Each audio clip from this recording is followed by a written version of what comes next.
La chaleur, dans sa manifestation la plus fondamentale, est une forme d'énergie. Elle est la danse incessante des atomes et des molécules, leurs vibrations, leur translation, leur rotation. Cette agitation microscopique se traduit, à notre échelle macroscopique, par une sensation, celle du chaud. Mais au-delà de la sensation, la chaleur est un moteur essentiel de l'univers, une force omniprésente qui sculpte les paysages, façonne les climats et conditionne la vie. Depuis l'aube de l'humanité, la gestion de la chaleur a constitué un défi primordial. Les premiers hominidés, confrontés à des environnements rigoureux, ont dû trouver des moyens de se protéger du froid glacial des hivers et de l'ardeur accablante des étés. La découverte et la maîtrise du feu représentent l'une des révolutions technologiques les plus significatives de notre histoire. Le feu n'était pas seulement une source de lumière ou un moyen de cuisson, il était avant tout une source de chaleur, offrant un répit face aux températures extrêmes et permettant la survie dans des latitudes inhospitalières. Les abris, qu'il s'agisse de grottes naturelles ou de constructions rudimentaires, ont également joué un rôle crucial. Leur conception, même instinctive, visait déjà à optimiser la conservation de la chaleur en hiver et à minimiser son accumulation en été. Les parois rocheuses des grottes, par exemple, agissaient comme des masses thermiques, absorbant la chaleur du soleil le jour et la restituant lentement la nuit, ou inversement, maintenant une température relativement stable malgré les fluctuations extérieures. Au fil des millénaires, avec le développement de sociétés plus complexes et la sédentarisation, les techniques de gestion de la chaleur ont évolué. Les civilisations antiques, conscientes des impératifs énergétiques, ont mis au point des systèmes sophistiqués. Les Romains, par exemple, avec leurs hypocastes, ont développé des systèmes de chauffage central remarquablement avancés pour l'époque. Ces systèmes consistaient en des planchers surélevés et des murs creux à travers lesquels circulait l'air chaud généré par un foyer externe, diffusant ainsi la chaleur de manière homogène dans les habitations et les bains publics. Cette ingéniosité témoigne d'une compréhension précoce des principes de la convection et de la conduction thermique. Dans d'autres cultures, la conception architecturale s'est adaptée aux conditions climatiques locales. Dans les régions désertiques, les murs épais en adobe ou en pierre, les petites ouvertures et les cours intérieures ombragées permettaient de maintenir une fraîcheur relative pendant les journées torrides en minimisant l'entrée de chaleur par rayonnement solaire direct et en favorisant la dissipation de la chaleur accumulée la nuit. Inversement, dans les régions froides, les maisons étaient souvent conçues avec des toits inclinés pour éviter l'accumulation de neige et des foyers centraux pour maximiser la diffusion de la chaleur. La révolution industrielle, avec l'avènement de nouvelles sources d'énergie et de matériaux de construction, a transformé radicalement notre rapport à la chaleur. L'utilisation massive du charbon puis du pétrole et du gaz naturel a permis de produire de la chaleur à une échelle industrielle, alimentant usines, locomotives et systèmes de chauffage urbain. Cependant, cette abondance énergétique a également conduit à une certaine négligence des principes fondamentaux de conservation. Pendant une période, l'accès facile et bon marché à l'énergie a relégué au second plan les préoccupations d'efficacité thermique.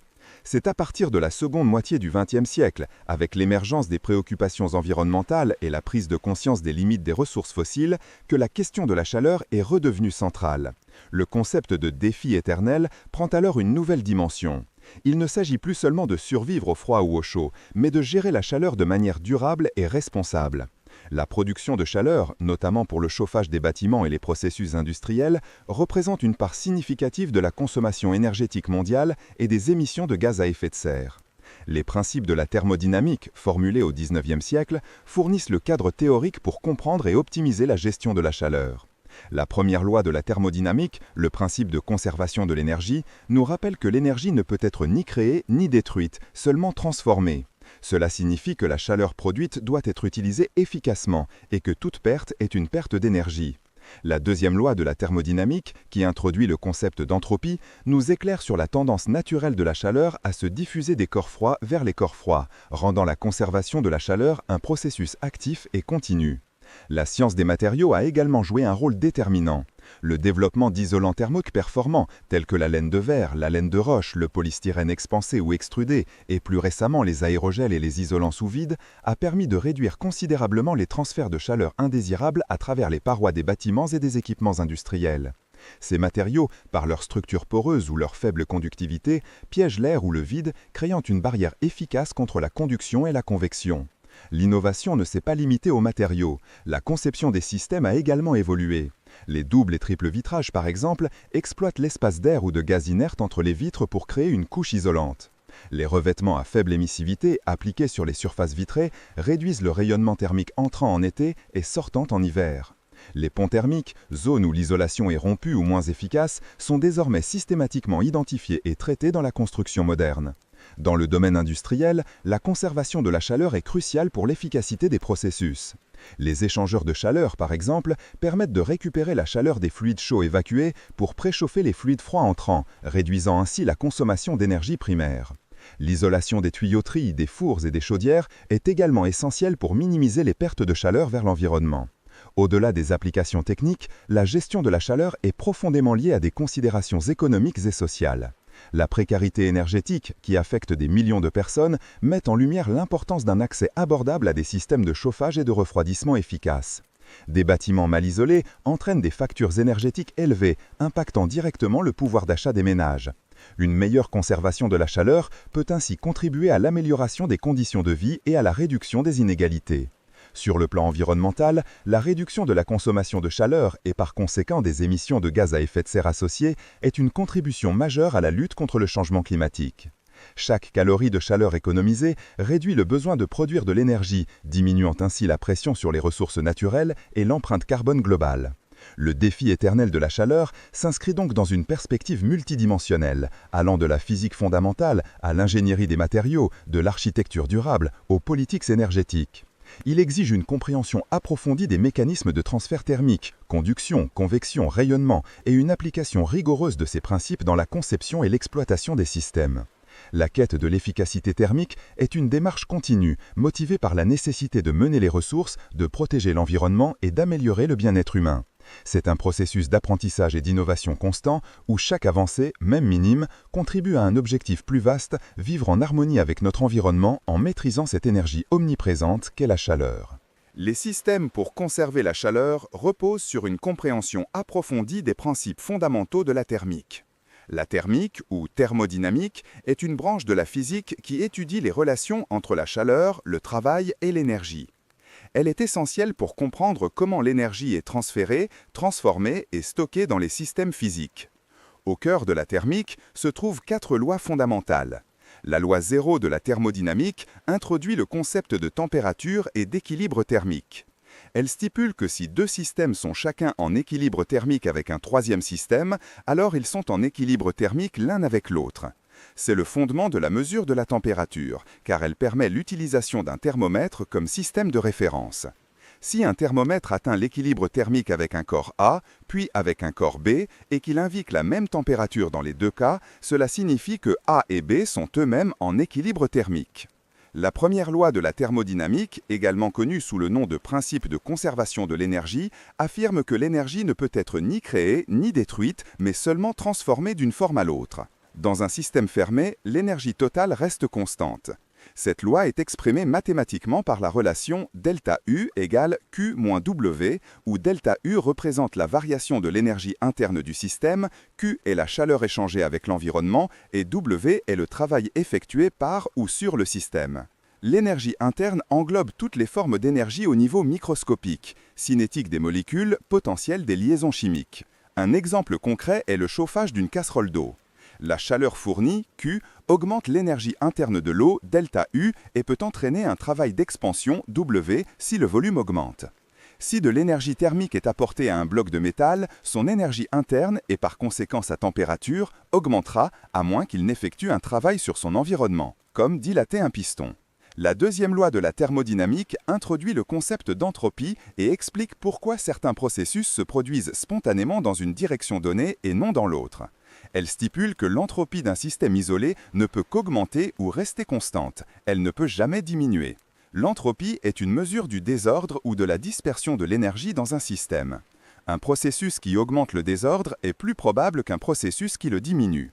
Par exemple, la chaleur se transfère toujours spontanément d'un corps chaud à un corps froid, jamais l'inverse.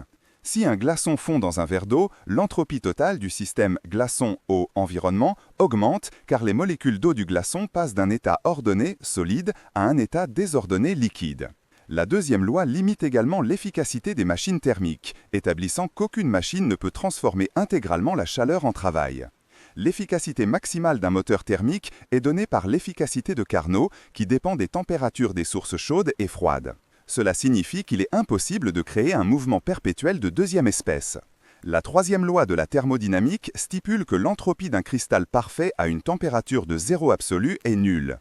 Le zéro absolu, qui est 0 Kelvin ou moins 273,15 degrés Celsius, est la température la plus basse théoriquement possible où les particules ont un mouvement thermique minimal. Cette loi profite un point de référence pour l'entropie et est cruciale pour les calculs de l'entropie absolue des substances. Atteindre le zéro absolu est un défi expérimental et on ne peut l'approcher qu'asymptotiquement. Cela a des implications pour la cryogénie et la physique des basses températures. Au-delà de ces lois, la thermique s'intéresse aux mécanismes de transfert de chaleur. Il existe trois modes principaux, la conduction, la convection et le rayonnement. La conduction est le transfert de chaleur par contact direct entre les molécules. Elle se produit principalement dans les solides où les molécules sont étroitement liées. L'énergie thermique est transférée d'une molécule à l'autre par vibration. Les métaux sont excellents conducteurs thermiques en raison de leurs électrons libres qui peuvent transporter l'énergie. Les isolants thermiques, comme le bois, le polystyrène ou l'air emprisonné, ont une faible conductivité thermique.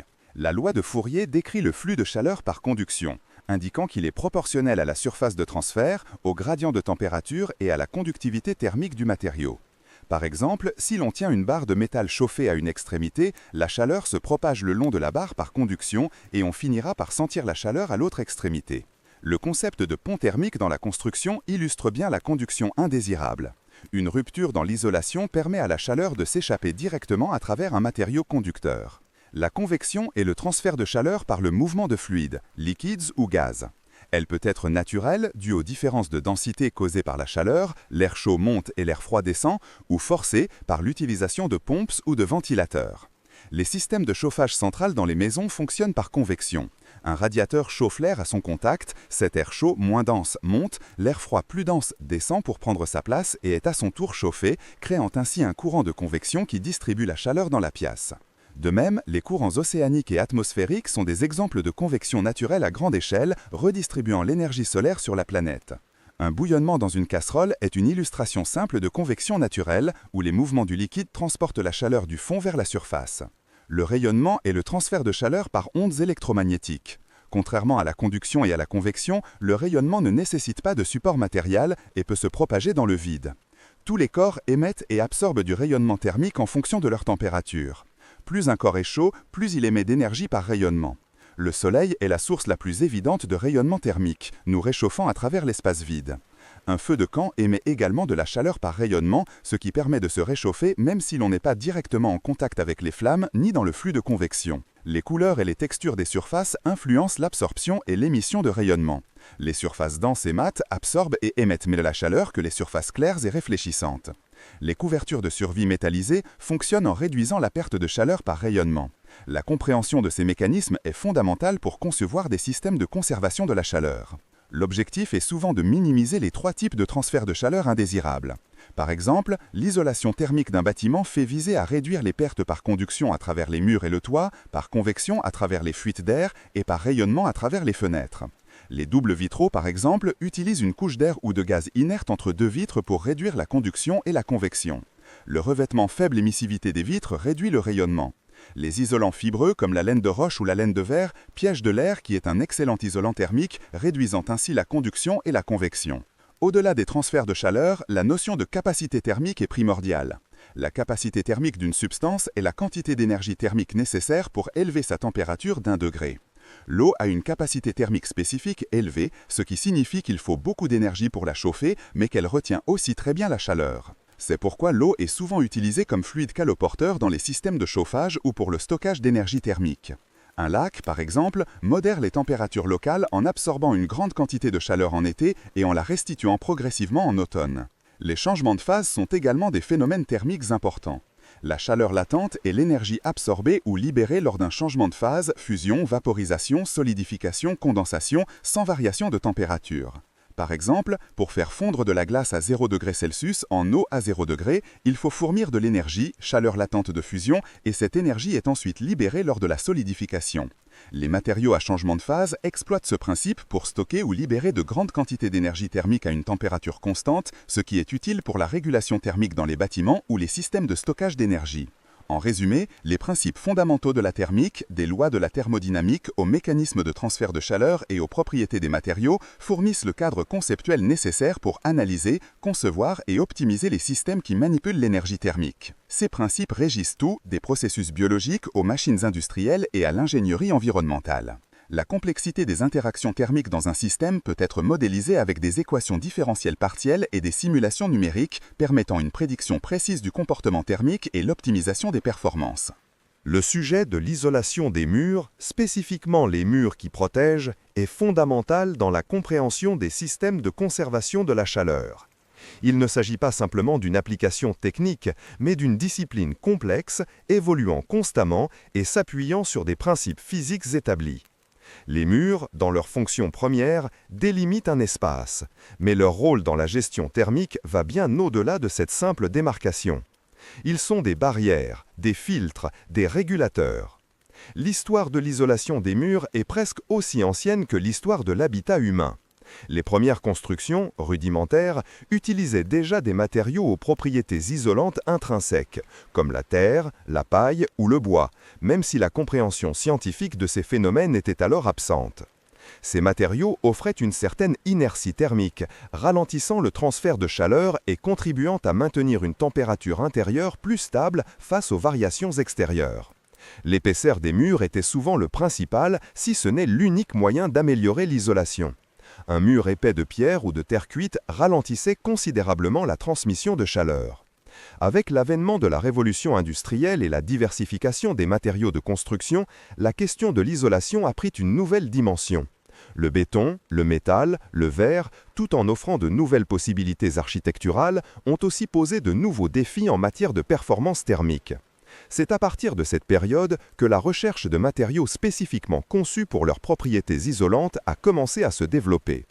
Le mécanisme fondamental de la perte de chaleur à travers un mur est threefold: conduction, convection et rayonnement. La conduction est le transfert de chaleur à travers le matériau lui-même, de proche en proche. La convection implique le mouvement d'un fluide, tel que l'air, qui transporte la chaleur. Enfin, le rayonnement est le transfert d'énergie sous forme d'ondes électromagnétiques. Une isolation efficace doit adresser ces trois modes de transfert. Considérons d'abord la conduction. La conductivité thermique, souvent désignée par la lettre grecque lambda, est une propriété intrinsèque d'un matériau qui quantifie sa capacité à conduire la chaleur. Les matériaux isolants ont une faible conductivité thermique. L'air stagnant, par exemple, est un excellent isolant en raison de sa très faible conductivité thermique.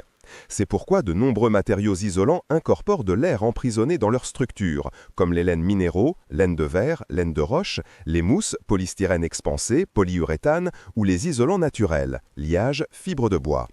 La performance d'un isolant est souvent exprimée par sa résistance thermique, R, qui est le rapport de l'épaisseur du matériau à sa conductivité thermique. Plus la valeur R est élevée, meilleure est l'isolation. La convection, quant à elle, est principalement gérée en empêchant la circulation de l'air au sein de la paroi et autour de l'isolant. Les lames d'air non étanches, les fissures ou les interstices peuvent créer des ponts thermiques, permettant à l'air froid de pénétrer et à l'air chaud de s'échapper. L'étanchéité à l'air est donc une composante cruciale d'une bonne isolation. Des membranes par vapeur et par pluie sont souvent utilisées pour gérer le mouvement de l'humidité et de l'air, respectivement, contribuant ainsi à l'efficacité globale du système isolant. Le rayonnement thermique est souvent sous-estimé dans le contexte de l'isolation des murs. Cependant, les surfaces réfléchissantes peuvent réduire considérablement les transferts de chaleur par rayonnement. Les isolants minces réfléchissants, par exemple, sont conçus pour renvoyer une partie du rayonnement infrarouge, limitant ainsi les pertes ou les gains de chaleur. Leur efficacité dépend de leur émissivité et de la présence de lames d'air non ventilées adjacentes à leur face réfléchissante. La structure du mur elle-même est un élément déterminant de sa performance isolante. On distingue principalement deux grandes catégories de murs, les murs simples et les murs complexes. Les murs simples, comme les murs en maçonnerie pleine, s'appuient sur l'épaisseur du matériau pour leur isolation. Les murs complexes ou murs composites intègrent différentes couches de matériaux, chacune ayant une fonction spécifique, structurelle, protectrice et isolante. Les systèmes d'isolation des murs peuvent être classés en plusieurs catégories selon leur position par rapport à la structure porteuse. Isolation par l'intérieur, ITI, isolation par l'extérieur, ITE, et isolation répartie. L'isolation par l'intérieur, l'ITI, est une technique couramment utilisée particulièrement en rénovation. Elle consiste à poser l'isolant sur la face intérieure du mur porteur. Ces avantages incluent une mise en œuvre potentiellement plus simple et moins coûteuse, l'absence de modification de la façade extérieure et la possibilité d'intervenir pièce par pièce. Cependant, l'ITI présente plusieurs inconvénients. Elle réduit l'espace habitable, crée potentiellement des ponts thermiques au niveau des planchers et des murs de refonte non isolés et peut compromettre l'inertie thermique du mur. En effet, le mur porteur se retrouvant du côté froid, il ne peut plus jouer son rôle de volant thermique pour réguler les températures intérieures. L'isolation par l'extérieur, l'ITE, est de plus en plus privilégiée pour ses performances thermiques supérieures. Elle consiste à envelopper le bâtiment d'une couche isolante continue placée sur la face extérieure du mur porteur. L'ITE élimine la quasi-totalité des ponts thermiques car l'enveloppe isolante est interrompue. Elle préserve l'inertie thermique du mur, qui reste du côté chaud, contribuant ainsi à une meilleure régulation des températures intérieures et un confort accru. De plus, l'ITE ne réduit pas l'espace habitable et protège le mur porteur des variations climatiques, prolongeant sa durée de vie. Ces inconvénients résident dans un coût initial généralement plus élevé, une mise en œuvre potentiellement plus complexe et la nécessité de modifier l'esthétique de la façade. Différentes finitions sont possibles, allant de l'enduit mince sur isolant à la pose de bardage. L'isolation répartie, quant à elle, intègre l'isolant directement dans l'épaisseur du mur porteur. Les briques monomures, le béton cellulaire ou les blocs coffrants isolants sont des exemples de cette approche. Ces matériaux offrent à la fois une fonction structurelle et une performance isolante. L'avantage principal est la simplification de la construction, avec un seul matériau pour deux fonctions. Cependant, les performances isolantes de ces matériaux peuvent être moindres que celles obtenues avec des isolants spécifiques de haute performance, nécessitant souvent des épaisseurs de murs importantes pour atteindre les niveaux d'isolation requis par les réglementations modernes. Le choix des matériaux isolants est un autre domaine d'une grande diversité. On peut les classer en plusieurs catégories. Les isolants minéraux, laine de verre, laine de roche, verre cellulaire, perlite expansée, vermiculite. Ces matériaux sont incombustibles, imputrescibles et ont de bonnes performances thermiques. La laine de verre et la laine de roche, fabriquées à partir de sable ou de roches volcaniques, sont très couramment utilisées pour leur rapport performance-prix. Les isolants synthétiques, polystyrène expansé, polystyrène extrudé, polyuréthane, mousse pénolique. Ces matériaux offrent d'excellentes performances thermiques pour des épaisseurs faibles. Ils sont légers, résistants à l'humidité pour certains, mais leur production est issue de la pétrochimie et leur bilan environnemental est souvent critiqué. Les isolants biosourcés et naturels, fibres de bois, chanvre, lin, coton, ouate de cellulose, liège, paille. Ces matériaux sont souvent issus de ressources renouvelables, ont un faible impact environnemental et contribuent à une meilleure qualité de l'air intérieur. Leurs performances thermiques sont bonnes et certains comme le liège ou la fibre de bois dense offrent également une bonne inertie et une excellente isolation phonique. La ouate de cellulose, fabriquée à partir de papier recyclé, est appréciée pour son excellent rapport performance-prix et sa capacité à s'adapter aux formes complexes par insufflation. Chaque matériau possède ses propres caractéristiques, ses avantages et ses inconvénients, et le choix doit être guidé par une analyse multicritère, incluant la performance thermique, le coût, l'impact environnemental, la durabilité, la résistance au feu, la gestion de l'humidité et la facilité de mise en œuvre. Au-delà du choix du matériau et de la technique de pose, la qualité de la mise en œuvre est primordiale. Les ponts thermiques, ces zones de rupture de l'enveloppe isolante, sont l'ennemi juré d'une isolation efficace. Ils peuvent être structuraux, angles de mur, jonction mur-plancher, mur-toiture, ou liés à des défauts d'exécution, mauvais calfeutrage, discontinuité de l'isolant. Une étude thermique approfondie en amont, une conception détaillée des jonctions et une exécution minutieuse sont essentielles pour minimiser ces pertes de chaleur. La thermographie, par exemple, est un outil précieux pour identifier les ponts thermiques sur des bâtiments existants. L'évolution des réglementations thermiques de plus en plus exigeantes pousse à l'innovation constante dans le domaine de l'isolation des murs. Les exigences en matière de performance énergétique des bâtiments ne cessent d'augmenter, visant des objectifs de consommation quasi nuls pour les nouvelles constructions et des efforts significatifs pour la rénovation des bâtiments existants. Cela a conduit au développement de nouvelles solutions comme les isolants sous vide, panneaux isolants sous vide ou VIP qui offrent des performances thermiques exceptionnelles pour des épaisseurs très faibles, bien qu'à un coût plus élevé.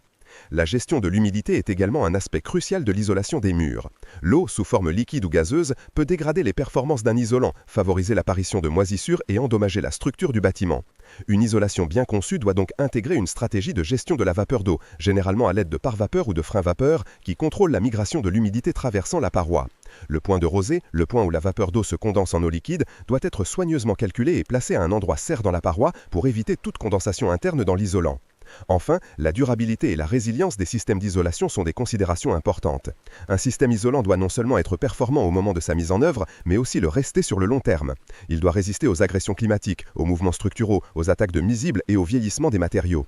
La pérennité des performances est un gage de l'efficacité énergétique sur toute la durée de vie du bâtiment. L'isolation des murs en tant que composante essentielle des systèmes pour conserver la chaleur est donc une discipline complexe qui exige une compréhension approfondie des principes physiques, une connaissance des matériaux et des techniques de mise en œuvre, ainsi qu'une vision globale de la performance du bâtiment. Elle ne se limite pas à l'ajout d'une couche d'un matériau, mais représente une approche systémique pour optimiser le confort thermique, réduire les consommations énergétiques et contribuer à un environnement bâti plus durable. L'isolation des fenêtres et des portes représente un pilier fondamental de la conservation thermique au sein de nos habitats et de nos édifices. Elle est bien plus qu'une simple commodité, elle est une nécessité technique, une exigence de performance énergétique et un contributeur essentiel au confort intérieur. L'analyse de cette composante architecturale révèle une complexité et une richesse d'ingénierie qui méritent une exploration approfondie. Historiquement, les ouvertures dans les murs étaient des points de faiblesse thermique indéniables. Les premières tentatives de vitrage étaient rudimentaires, offrant une protection minimale contre les éléments, mais une isolation quasi inexistante. Le verre simple, malgré sa transparence et sa capacité à laisser passer la lumière naturelle, est un excellent conducteur thermique. Les pertes de chaleur par conduction à travers une simple feuille de verre peuvent être substantielles, en particulier lors de températures extérieures basses. La révolution dans l'isolation des fenêtres a commencé avec l'introduction du double vitrage. Le principe est d'une simplicité élégante, interposer une lame d'air ou de gaz inerte entre deux feuilles de verre. L'air en tant que gaz est un bien meilleur isolant que le verre solide. Sa capacité à limiter les transferts thermiques par conduction et convection est significative. La taille de cette lame est cruciale. Une épaisseur trop faible permet des ponts thermiques, tandis qu'une épaisseur trop grande peut entraîner des mouvements convectifs au sein du gaz, réduisant l'efficacité isolante.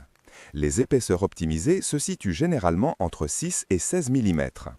L'évolution du double vitrage a mené au triple vitrage, où 3 feuilles de verre sont séparées par 2 lames d'air ou de gaz. Cette configuration offre une performance thermique supérieure, souvent employée dans les régions au climat rigoureux ou pour les bâtiments à très haute performance énergétique. Chaque couche supplémentaire et chaque lame de gaz agissent comme une barrière supplémentaire contre les transferts de chaleur, augmentant la résistance thermique globale de la fenêtre. Au-delà du nombre de vitres, la nature du gaz emprisonné joue un rôle prépondérant. L'air est le plus courant et le moins cher, mais des gaz plus lourds et moins conducteurs comme l'argon ou le krypton sont souvent utilisés pour améliorer la performance. L'argon, un gaz inerte et non toxique, est environ 30% plus isolant que l'air. Le krypton, encore plus lourd et isolant, est généralement réservé aux lames d'air plus minces, en raison de son coût plus élevé, permettant des performances exceptionnelles dans des espaces réduits. La densité et la conductivité thermique de ces gaz sont les paramètres clés de leur efficacité. Les verres eux-mêmes ont subi des améliorations significatives. Les revêtements à faible émissivité, ou LOI, sont des couches métalliques microscopiques appliquées sur une surface du verre, généralement la surface interne du vitrage extérieur ou intérieur dans un double vitrage. Ces revêtements ont la propriété de réfléchir une partie du rayonnement infrarouge. En hiver, ils réfléchissent la chaleur intérieure vers l'intérieur, la retenant dans l'habitat. En été, ils peuvent réfléchir le rayonnement solaire vers l'extérieur, limitant ainsi la surchauffe. La sélectivité spectrale de ces revêtements peut être ajustée pour privilégier la transmission de la lumière visible tout en bloquant l'infrarouge. La conception des intercalaires, les entretoises qui séparent les feuilles de verre, est également un point crucial. Historiquement, en aluminium, ces intercalaires métalliques étaient de véritables ponts thermiques, permettant à la chaleur de contourner l'isolation du gaz. L'innovation a introduit les intercalaires warm edge, fabriqués à partir de matériaux composites ou de polymères à faible conductivité thermique. Ces matériaux réduisent considérablement les pertes de chaleur périphériques, améliorant la performance thermique globale du vitrage et réduisant le risque de condensation sur les bords intérieurs de la fenêtre. Le cadre de la fenêtre, souvent négligé dans une première analyse, est autant vital que le vitrage. Le cadre est la structure qui maintient le vitrage et assure l'étanchéité à l'air et à l'eau. Les matériaux utilisés pour les cadres varient, chacun avec ses propres propriétés thermiques. Le bois, matériau naturel, est un bon isolant thermique en soi, mais nécessite un entretien régulier. Le PVC, polychlorure de vinyle, est un matériau populaire en raison de son excellente isolation thermique, de sa durabilité et de son faible entretien. Les profilés en PVC sont souvent conçus avec de multiples chambres internes qui piègent l'air, augmentant ainsi leur résistance thermique. L'aluminium, bien que durable et esthétique, est un excellent conducteur de chaleur. Pour pallier cette faiblesse, les cadres modernes intègrent des ruptures de pont thermique. Il s'agit de bandes isolantes, souvent en polyamide renforcées de fibres de verre, insérées dans le profilet métallique pour interrompre la conduction thermique entre l'intérieur et l'extérieur. Les cadres en matériaux composites, combinant les avantages de plusieurs matériaux comme le bois aluminium, offrent également des performances thermiques élevées et une grande durabilité. L'étanchéité à l'air est un autre aspect fondamental de l'isolation des fenêtres et des portes. Même les vitrages et les cadres les plus performants perdront une grande partie de leur efficacité s'il existe des fuites d'air. Les infiltrations d'air froid en hiver et d'air chaud en été augmentent considérablement les besoins en chauffage et en climatisation. Les joints d'étanchéité, souvent en EPDM, éthylène propylène diène monomère, ou en silicone, doivent être de haute qualité et correctement installés. Le nombre de joints peut être varié, avec des fenêtres haut de gamme comportant 2 voire 3 joints périphériques pour une étanchéité optimale. L'ajustement précis des ouvrants et dormants est également crucial pour éviter les jeux et les fuites. Les systèmes de fermeture jouent aussi un rôle dans l'étanchéité. Des mécanismes multipoints assurent une compression uniforme du joint sur tout le périmètre de l'ouvrant, garantissant une meilleure étanchéité à l'air et à l'eau. La pression exercée par les quincailleries est un facteur souvent sous-estimé dans la performance globale de la fenêtre. L'installation de la fenêtre dans la maçonnerie est une étape critique. Un joint de pose mal réalisé peut annuler tous les efforts d'isolation du produit lui-même. La continuité de l'isolation entre le mur et le cadre de la fenêtre doit être assurée. Des mousses expansives, des bandes compressibles et des mastiques spécifiques sont utilisés pour sceller l'espace entre le cadre et la maçonnerie, évitant ainsi les ponts thermiques et les infiltrations d'air. Les normes de pose ont évolué pour garantir une mise en œuvre conforme aux exigences de performance énergétique. Les portes, en particulier les portes d'entrée, partagent de nombreuses caractéristiques d'isolation avec les fenêtres. Elles sont confrontées aux mêmes défis de conduction, de convection et de radiation. Les portes isolantes intègrent souvent un noyau isolant, composé de mousse rigide, polyuréthane, polystyrène extrudé ou de laine minérale prise en sandwich entre 2 parements. La performance d'une porte est mesurée par son coefficient de transmission thermique UD, similaire au UW pour les fenêtres. Les cadres de porte bénéficient également des ruptures de pont thermique et les seuils doivent être conçus pour minimiser les pertes de chaleur et les infiltrations d'air au niveau du sol. Les joints périphériques, souvent doubles ou triples, sont essentiels pour assurer une étanchéité parfaite. Les portes de garage représentent un cas particulier. Souvent de grandes dimensions, elles constituent une surface importante de déperdition thermique si elles ne sont pas isolées. Les portes sectionnelles ou basculantes isolantes sont composées de panneaux sandwich épais, remplis d'isolants et équipés de joints périphériques efficaces. Leur motorisation et leur système d'étanchéité doivent être robustes pour maintenir leur performance sur le long terme. Les facteurs environnementaux influencent également le choix et la performance des fenêtres et des portes. L'exposition au soleil, la direction des vents dominants, le niveau sonore ambiant, tous ces éléments doivent être pris en compte. Les protections solaires externes, telles que les volets roulants, les brises-soleil ou les stores vénitiens extérieurs, peuvent améliorer considérablement la performance thermique d'une fenêtre en réduisant les gains solaires en été et en retenant la chaleur en hiver, en créant une couche d'air supplémentaire. Ces éléments dynamiques ajoutent une flexibilité dans la gestion thermique et lumineuse. La maintenance et la durabilité des systèmes sont également des considérations importantes. Des fenêtres et des portes bien conçues et fabriquées avec des matériaux de qualité supérieure auront une durée de vie plus longue et maintiendront leurs performances thermiques et d'étanchéité au fil des temps. Les joints vieillissent et peuvent nécessiter un remplacement. Les mécanismes de fermeture peuvent se désajuster. Une inspection régulière et un entretien approprié sont essentiels pour garantir la performance continue du système. En conclusion de cette analyse technique, l'isolation des fenêtres et des portes n'est pas une simple affaire de pose de verre et de bois. C'est une discipline d'ingénierie qui intègre des principes de physique des matériaux, de thermique, d'aérolique et d'aérolique. Chaque composant, du verre au cadre, de l'intercalaire au joint, joue un rôle essentiel dans la performance globale du système. La combinaison judicieuse de ces éléments, appuyée par une installation irréprochable, est la clé pour créer des enveloppes de bâtiments qui conservent efficacement la chaleur, réduisant ainsi la consommation d'énergie et contribuant à un environnement intérieur confortable et durable. La constante évolution des matériaux et des techniques promet encore des avancées significatives dans ce domaine crucial de l'efficacité énergétique. La ventilation est un processus fondamental dans la gestion des environnements intérieurs, qu'il s'agisse de bâtiments résidentiels, commerciaux ou industriels. Sa fonction première est le renouvellement de l'air, essentiel pour maintenir une qualité de l'air intérieur acceptable et pour évacuer les polluants, l'humidité excessive et les odeurs. Traditionnellement, la ventilation s'opérait souvent de manière naturelle, par l'ouverture des fenêtres et des portes ou par des infiltrations d'air involontaires à travers l'enveloppe du bâtiment.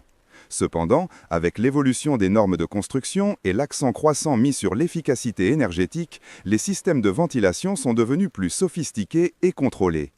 L'objectif de l'efficacité énergétique a conduit à une amélioration significative de l'isolation des bâtiments et à une réduction drastique de leur perméabilité à l'air.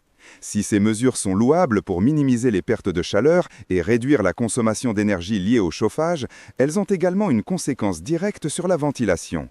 Un bâtiment étanche retient mieux la chaleur, mais il piège aussi l'air vicié et les polluants intérieurs.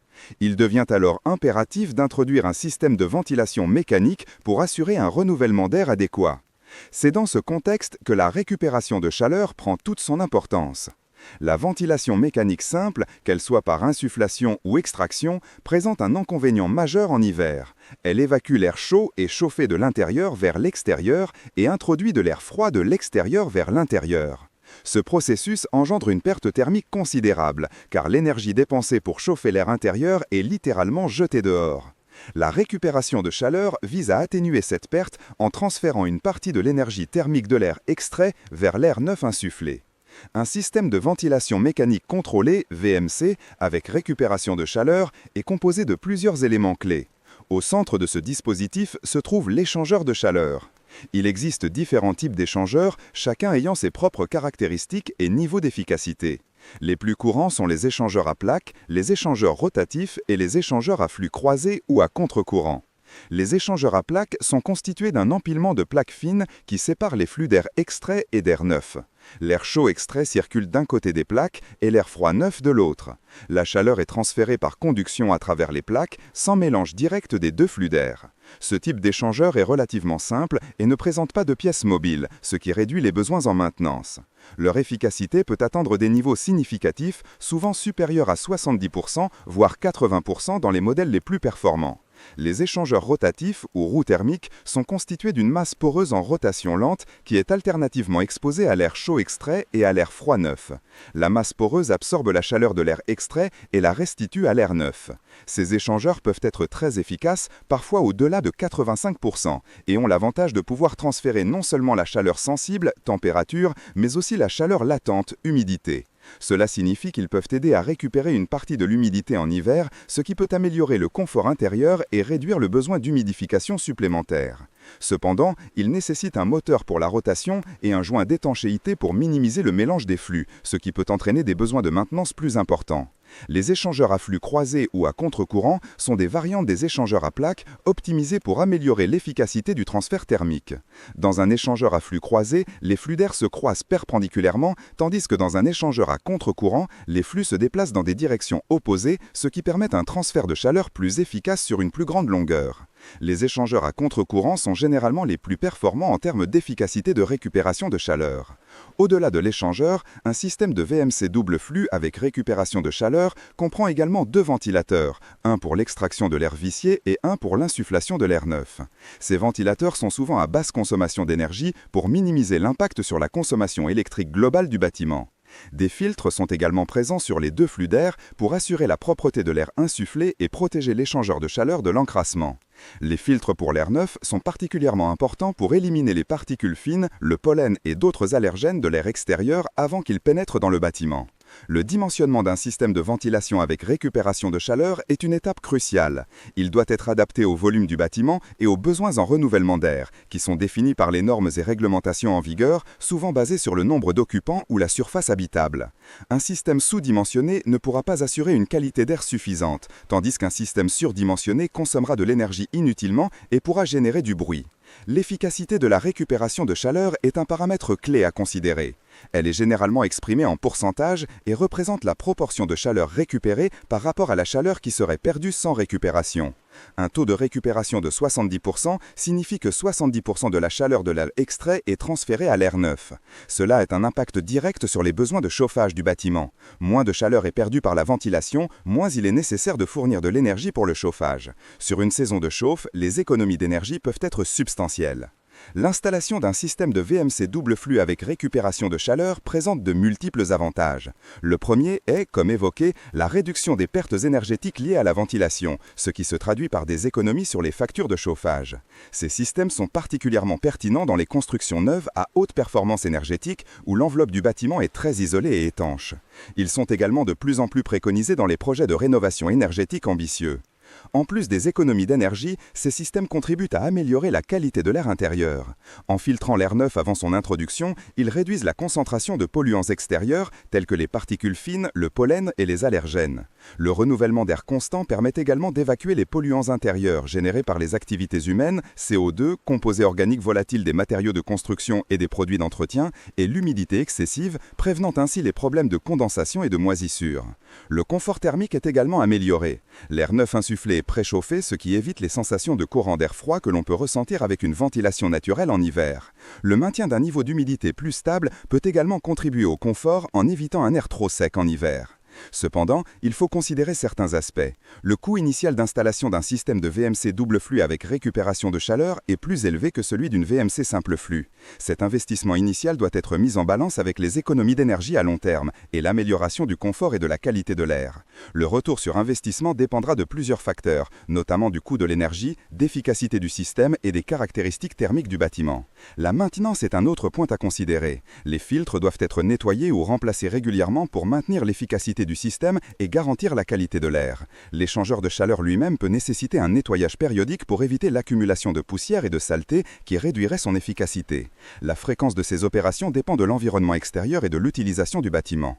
Le bruit généré par les ventilateurs est une préoccupation légitime. Les fabricants ont fait des progrès considérables dans la conception de ventilateurs silencieux et l'installation de gaines acoustiques et de silencieux peuvent encore réduire les nuisances sonores. Le positionnement de l'unité de récupération de chaleur, loin des pièces de vie, est également une considération importante lors de la conception.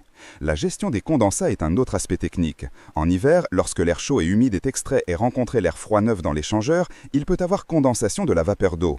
Les systèmes sont équipés de bacs de récupération des condensats et d'évacuation pour diriger cette eau. Il est crucial que ces systèmes soient correctement installés et entretenus pour éviter les problèmes d'humidité. Un point souvent soulevé est le risque de bypass estival. En été, lorsque la température extérieure est élevée, il n'est pas souhaitable de préchauffer l'air neuf.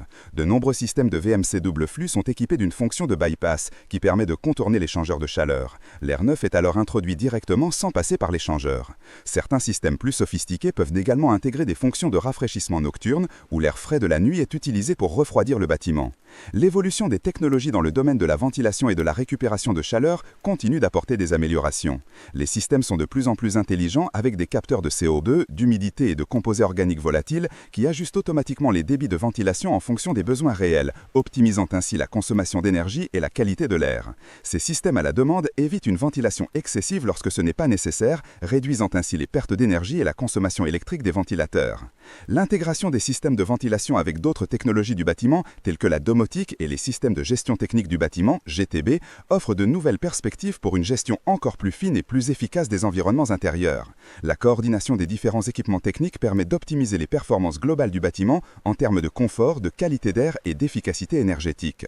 En conclusion, la ventilation avec récupération de chaleur représente une solution essentielle pour les bâtiments modernes et rénovés, cherchant à concilier des exigences de performance énergétique élevées avec un environnement intérieur sain et confortable. Elle transforme une perte thermique inévitable de la ventilation en une opportunité d'économie d'énergie, tout en assurant un renouvellement d'air contrôlé et filtré. Si l'investissement initial est plus conséquent, les bénéfices à long terme en termes d'économie d'énergie, de confort et de santé en font une technologie de plus en plus incontournable dans la construction durable. La compréhension de son fonctionnement, de ses avantages et de ses contraintes est fondamentale pour une conception et une mise en œuvre réussie, garantissant ainsi les performances attendues tout au long de la durée de vie du bâtiment. Le stockage thermique innovant représente une pierre angulaire de la transition énergétique, une discipline en constante évolution qui cherche à optimiser la capture, la conservation et la libération de l'énergie sous forme de chaleur.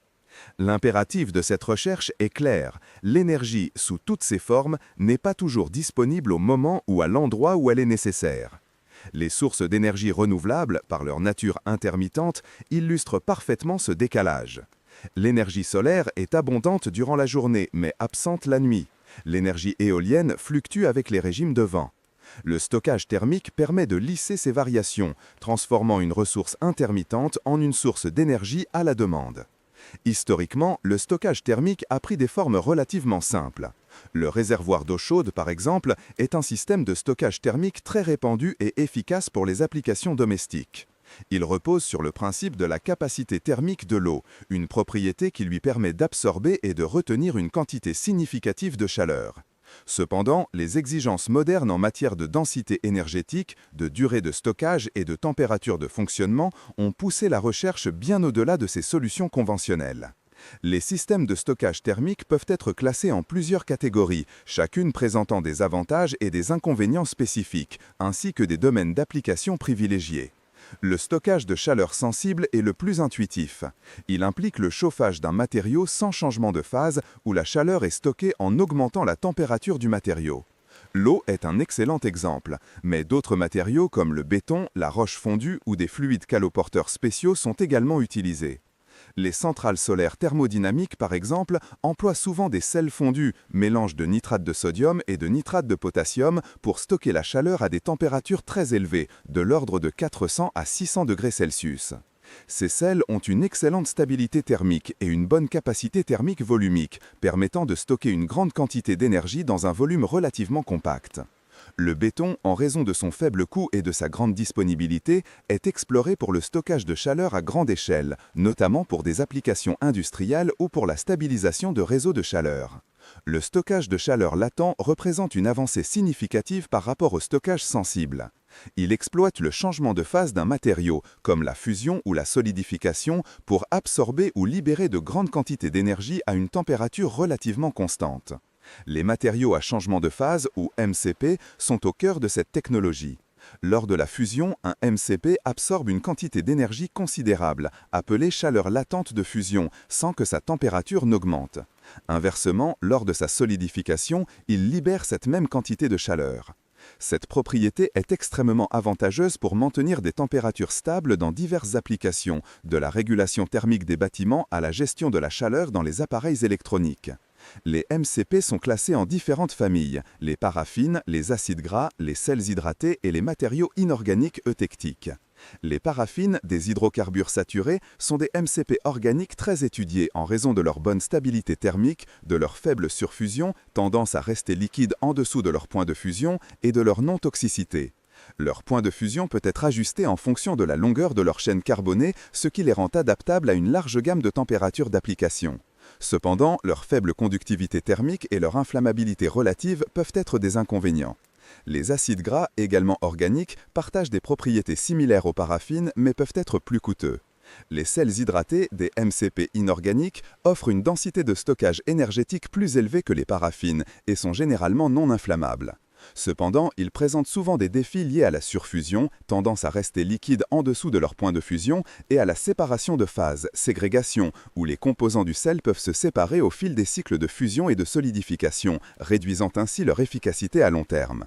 La micro-encapsulation ou l'ajout de nucléants sont des stratégies utilisées pour atténuer ces problèmes. Le stockage thermochimique représente le summum de l'innovation en matière de stockage thermique, offrant les densités énergétiques les plus élevées et la capacité de stocker la chaleur sur de très longues périodes sans perte significative. Cette technologie repose sur des réactions chimiques réversibles qui absorbent ou libèrent de la chaleur. Lors de la charge, une réaction endothermique est induite, consommant de la chaleur pour dissocier les réactifs. Les produits de la réaction sont ensuite stockés séparément. Lors de la décharge, les produits sont recombinés via une réaction exothermique, libérant la chaleur stockée. Les avantages du stockage thermochimique sont multiples. La densité énergétique est considérablement supérieure à celle du stockage sensible ou latent. Un système thermochimique peut stocker plusieurs fois plus d'énergie par unité de volume que des systèmes utilisant de l'eau ou des MCP. De plus, la chaleur est stockée chimiquement, ce qui signifie qu'il n'y a pratiquement pas de perte de chaleur sur de longues périodes tant que les réactifs sont stockés séparément et que les conditions environnementales sont maîtrisées. Cette technologie est idéale pour le stockage saisonnier de la chaleur, une application cruciale pour l'intégration à grande échelle des énergies renouvelables dans les systèmes de chauffage des bâtiments ou les réseaux de chaleur. Plusieurs couples réactifs sont à l'étude pour le stockage thermochimique. Les réactions d'hydratation-déshydratation de sels inorganiques, comme le chlorure de magnésium hexahydraté, MgCl2,6H2O, ou l'oxyde de calcium, CaO, avec de l'eau, sont des exemples prometteurs. Le MgCl2 lors de sa déshydratation, absorbe de la chaleur à des températures relativement basses, ce qui le rend adaptable pour le stockage de chaleur solaire à basse température ou la valorisation de chaleur résiduelle. Les composants stockés peuvent être recombinés pour libérer de la chaleur. Le couple CaO-CaOH2 est également intéressant pour des applications à plus haute température, notamment pour le stockage de chaleur dans des processus industriels ou des centrales solaires thermodynamiques. D'autres systèmes thermochimiques utilisent des réactions d'adsorption-désorption, où un adsorbant solide capture ou libère un gaz, l'adsorbant en fonction de la température et de la pression. Les éolytes, les silicagels et les métasilicats d'aluminium sont des exemples d'adsorbants couramment étudiés. Ces systèmes sont particulièrement adaptés pour la climatisation et le refroidissement solaire, où la chaleur est utilisée pour régénérer l'adsorbant, créant ainsi un cycle de refroidissement. Les défis du stockage thermique innovant sont nombreux. Pour les MCP, l'amélioration de leur conductivité thermique est une priorité. Des stratégies comme l'intégration de nanoparticules métalliques ou de structures poreuses dans le MCP sont explorées pour augmenter le transfert de chaleur.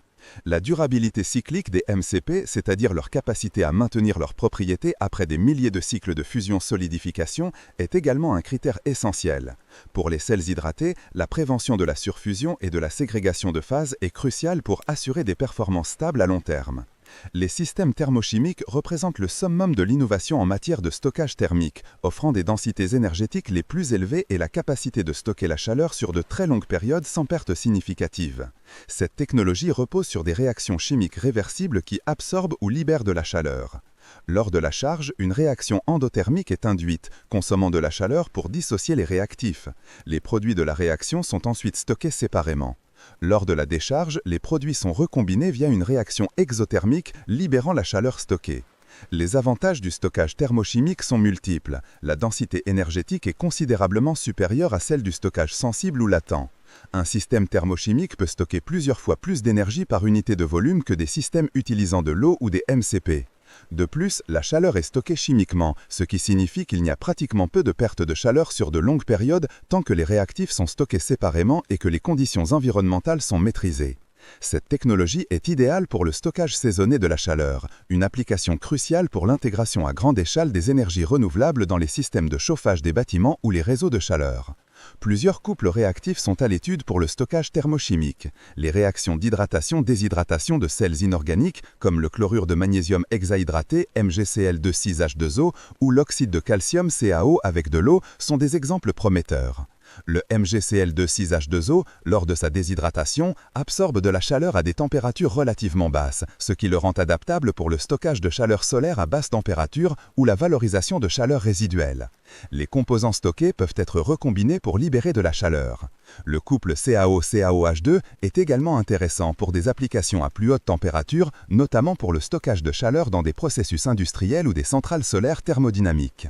D'autres systèmes thermochimiques utilisent des réactions d'adsorption-désorption, où un adsorbant solide capture ou libère un gaz, l'adsorbant en fonction de la température et de la pression. Les éolytes, les silicagels et les métasilicats d'aluminium sont des exemples d'adsorbants couramment étudiés.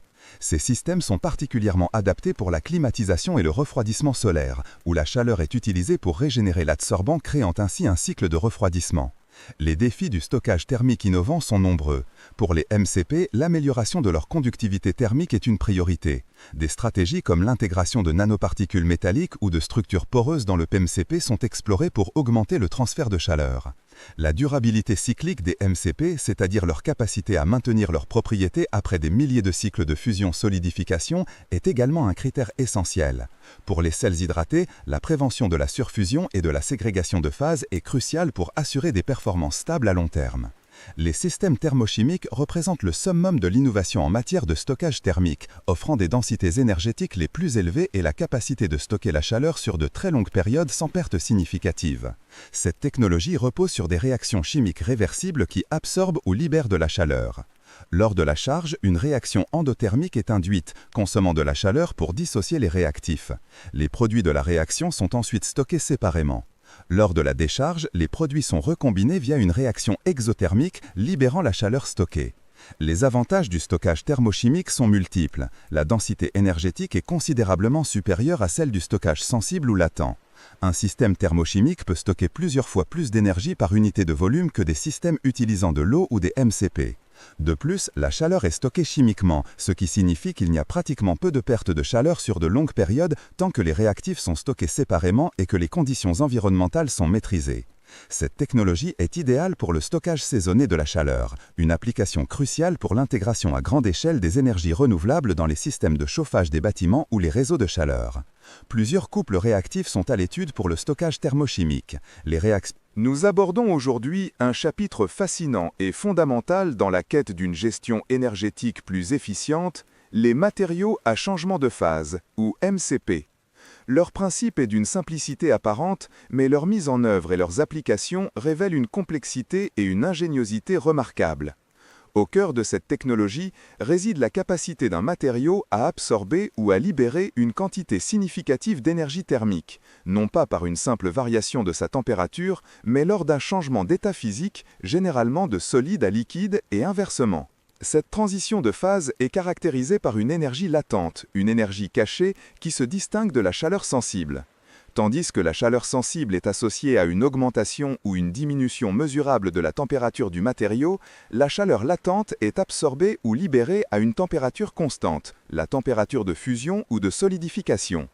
C'est précisément cette propriété qui confère au MCP leur potentiel exceptionnel pour le stockage et la régulation thermique. Un MCP peut ainsi emmagasiner ou restituer une quantité d'énergie bien supérieure à celle d'un matériau conventionnel sur une plage de température équivalente, sans que sa propre température ne subisse de variations importantes. Historiquement, le concept de changement de phase pour le stockage thermique n'est pas nouveau. L'eau, par exemple, a été utilisée depuis des siècles pour stocker la chaleur ou le froid grâce à sa fusion et sa solidification. Cependant, l'eau a une température de fusion fixe de 0 degré, ce qui limite ses applications à des contextes spécifiques. L'innovation majeure avec les MCP modernes réside dans la capacité à synthétiser ou à identifier des matériaux dont les températures de changement de phase peuvent être précisément adaptées à des applications diverses, allant du bâtiment résidentiel à l'industrie en passant par le transport et l'électronique. Les matériaux à changement de phase peuvent être classifiés en plusieurs grandes catégories. Les paraffines, par exemple, sont des composés organiques largement utilisés. Il s'agit d'hydrocarbures saturés à longue chaîne. Leur principal avantage réside dans leur stabilité thermique et chimique, leur non-corrosivité et une plage de température de fusion très large, allant de quelques degrés Celsius à plus de 5 degrés.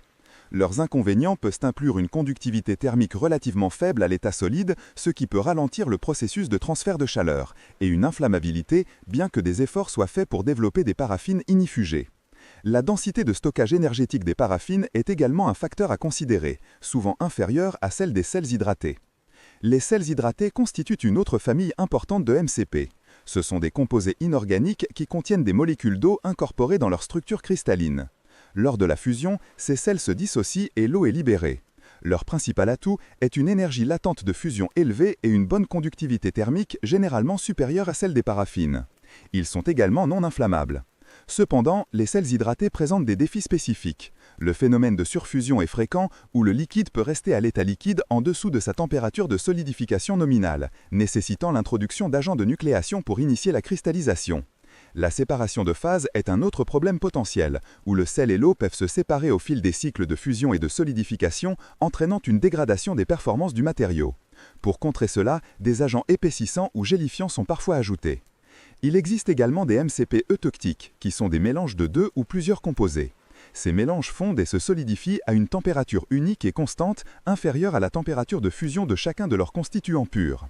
Les eutectiques peuvent être conçus pour offrir des températures de changement de phase spécifiques et sont souvent utilisés pour combiner les avantages de différents matériaux ou pour optimiser les propriétés thermiques. Enfin, les matériaux organiques non paraffines, tels que les acides gras ou les esters, offrent également des propriétés intéressantes. Les acides gras, par exemple, présentent une bonne stabilité chimique et une large gamme de températures de fusion. Ils sont souvent biodégradables, ce qui peut être un avantage environnemental. La sélection d'un MCP pour une application donnée est une décision complexe qui implique la prise en compte de plusieurs critères. La température de fusion est évidemment primordiale. Elle doit être adaptée à la plage de fonctionnement du système. Par exemple, pour le confort thermique dans un bâtiment, des MCP avec des températures de fusion entre 20 et 26 degrés sont souvent recherchés, permettant d'absorber la chaleur en été et de la restituer en hiver. Pour des applications de réfrigération, des températures de fusion inférieures à 0 degré sont nécessaires. L'énergie latente de fusion est un autre paramètre critique. Plus elle est élevée, plus le matériau peut stocker une quantité importante d'énergie par unité de masse ou de volume. Cela est particulièrement important dans les applications où l'espace ou le poids sont des contraintes. La conductivité thermique est également essentielle. Une conductivité thermique élevée permet un transfert de chaleur rapide vers et depuis le MCP, ce qui accélère les processus de charge et de décharge thermique. Les MCP ont souvent une conductivité thermique intrinsèque relativement faible, en particulier à l'état solide. Pour pallier à cela, diverses stratégies sont employées, comme l'incorporation de matériaux à haute conductivité thermique tels que des alettes métalliques, des trellises de graphite ou des nanoparticules dans la matrice du MCP. La stabilité thermique et cyclique est fondamentale pour la durabilité d'un système à MCP. Le matériau doit pouvoir subir des milliers, voire des dizaines de milliers de cycles de fusion et de solidification sans dégradation significative de ses propriétés thermiques.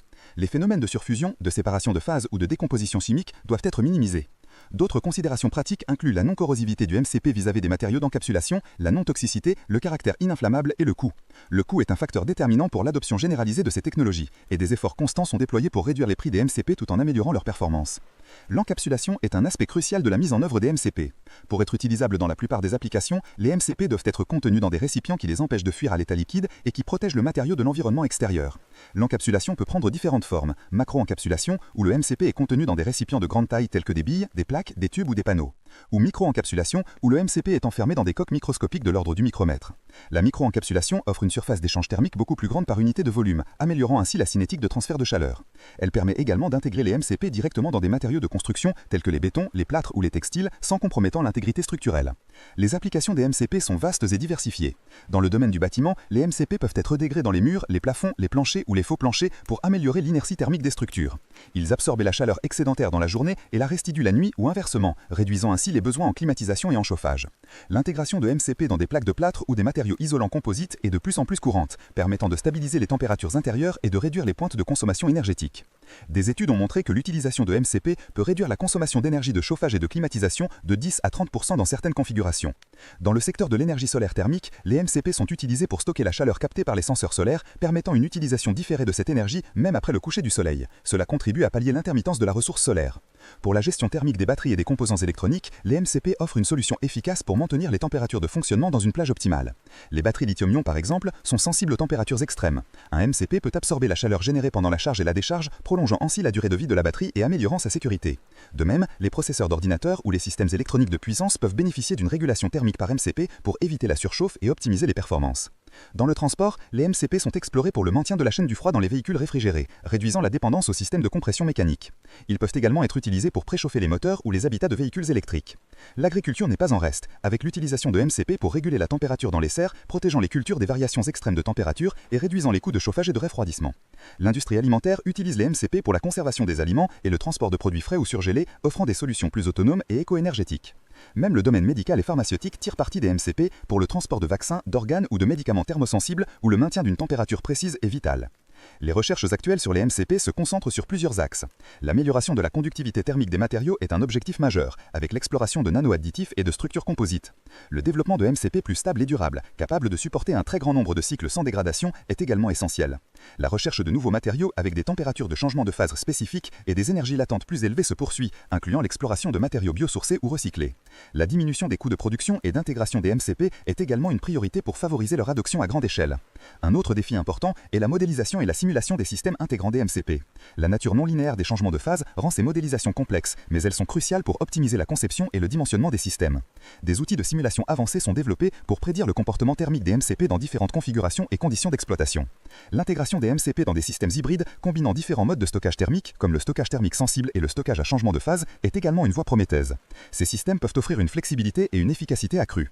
En somme, les matériaux à changement de phase représentent une technologie clé dans la transition énergétique. Leur capacité à stocker et à libérer de grandes quantités d'énergie thermique à température constante les positionne comme des acteurs majeurs pour l'amélioration de l'efficacité énergétique, la réduction des émissions de gaz à effet de serre et le développement de systèmes plus résilients et durables. Bien que des défis subsistent, les progrès constants dans la recherche et le développement ouvrent la voie à une adoption toujours plus large de ces matériaux innovants, façonnant ainsi un avenir énergétique plus intelligent et plus respectueux de l'environnement. L'enveloppe intelligente, ou Smart Envelope, représente une évolution significative dans la conception et la performance des bâtiments modernes. Il s'agit d'une approche intégrée qui transcende la fonction passive de simples barrières physiques pour transformer l'enveloppe du bâtiment en un système dynamique, capable de s'adapter aux conditions environnementales changeantes et aux besoins des occupants. Cette transformation est rendue possible par l'incorporation de technologies avancées, allant des matériaux de pointe aux systèmes de contrôle sophistiqués, en passant par l'intégration de capteurs et d'actionneurs. Historiquement, l'enveloppe du bâtiment a été principalement conçue pour isoler, protéger des intempéries et offrir un certain niveau de confort thermique. Avec l'avènement des préoccupations énergétiques et environnementales, ainsi que l'amélioration des capacités technologiques, cette vision s'est élargie. L'enveloppe intelligente vise à optimiser de multiples paramètres simultanément: la consommation d'énergie, le confort intérieur, thermique, visuel, acoustique, la qualité de l'air intérieur, la production d'énergie renouvelable et même la résilience face aux événements extrêmes. Un aspect fondamental de l'enveloppe intelligente réside dans sa capacité à réagir. Contrairement à une enveloppe statique, une enveloppe intelligente peut modifier ses propriétés en temps réel ou de manière programmée. Cette réactivité est rendue possible par divers mécanismes. Par exemple, les matériaux à changement de phase, PCM, peuvent absorber ou libérer de la chaleur latente pour modérer les fluctuations de température intérieure, réduisant ainsi la charge sur les systèmes de chauffage et de climatisation. Les fenêtres électrochromes ou Smart Glass peuvent ajuster leur transparence et leur teinte en réponse à l'intensité. L'enveloppe intelligente ou Smart Envelope représente une évolution significative dans la conception et la performance des bâtiments modernes. Il s'agit d'une approche intégrée qui transcende la fonction passive de simples barrières physiques pour transformer l'enveloppe du bâtiment en un système dynamique capable de s'adapter aux conditions environnementales changeantes et aux besoins des occupants. Cette transformation est rendue possible par l'incorporation de technologies avancées, allant des matériaux de pointe aux systèmes de contrôle sophistiqués, en passant par l'intégration de capteurs et d'actionneurs. Historiquement, l'enveloppe du bâtiment a été principalement conçue pour isoler, protéger des intempéries et offrir un certain niveau de confort thermique. Avec l'avènement des préoccupations énergétiques et environnementales, ainsi que l'amélioration des capacités technologiques, cette vision s'est élargie. L'enveloppe intelligente vise à optimiser de multiples paramètres simultanément: la consommation d'énergie, le confort intérieur, thermique, visuel, acoustique, la qualité de l'air intérieur, la production d'énergie renouvelable et même la résilience face aux événements extrêmes. Un aspect fondamental de l'enveloppe intelligente réside dans sa capacité à réagir. Contrairement à une enveloppe statique, une enveloppe intelligente peut modifier ses propriétés en temps réel ou de manière programmée. Cette réactivité est rendue possible par divers mécanismes. Par exemple, les matériaux à changement de phase, PCM, peuvent absorber ou libérer de la chaleur latente pour modérer les fluctuations de température intérieure, réduisant ainsi la charge sur les systèmes de chauffage et de climatisation. Les fenêtres électrochromes ou Smart Glass peuvent ajuster leur transparence et leur teinte en réponse à l'intensité lumineuse extérieure ou à la présence d'occupants, contrôlant ainsi l'apport de lumière naturelle et le gain solaire.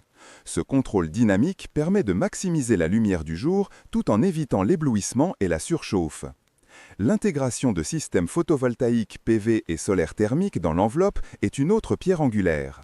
Les panneaux photovoltaïques intégrés au bâtiment, BIPV, ne se contentent plus d'être des éléments rapportés, mais sont conçus pour s'intégrer esthétiquement et fonctionnellement à la façade, à la toiture ou même aux éléments d'ombrage. Ils transforment l'enveloppe en un générateur d'énergie, contribuant à l'autonomie énergétique du bâtiment. De même, les collecteurs solaires thermiques peuvent être intégrés pour préchauffer l'eau ou l'air de ventilation, réduisant la consommation d'énergie pour ces postes. La ventilation est également un domaine où l'enveloppe intelligente apporte des avancées. Les façades à double pot, par exemple, créent un vide d'air entre deux couches de vitrage ou de matériaux qui peut être utilisé pour la préchauffe ou le rafraîchissement de l'air, la protection acoustique ou l'intégration d'éléments d'ombrage dynamique. Ce vide peut fonctionner comme une cheminée solaire, favorisant la ventilation naturelle par effet de tirage thermique. Des systèmes de ventilation naturelle contrôlés, intégrant des capteurs de CO2 ou d'humidité, peuvent ouvrir et fermer automatiquement des ouvrants pour maintenir une qualité de l'air optimale sans gaspiller d'énergie. La gestion de l'eau est également considérée. Des systèmes de récupération des eaux de pluie peuvent être intégrés dans la toiture ou les façades, permettant leur réutilisation pour l'irrigation, les chasses d'eau ou d'autres usages non potables. Cela réduit la demande en eau potable et la charge sur les réseaux d'assainissement. L'intelligence de ces systèmes repose sur une architecture de contrôle sophistiquée. Des réseaux de capteurs mesurent en permanence des paramètres tels que la température, l'humidité, la luminosité, la présence d'occupants, la qualité de l'air, la vitesse du vent et l'irradiation solaire.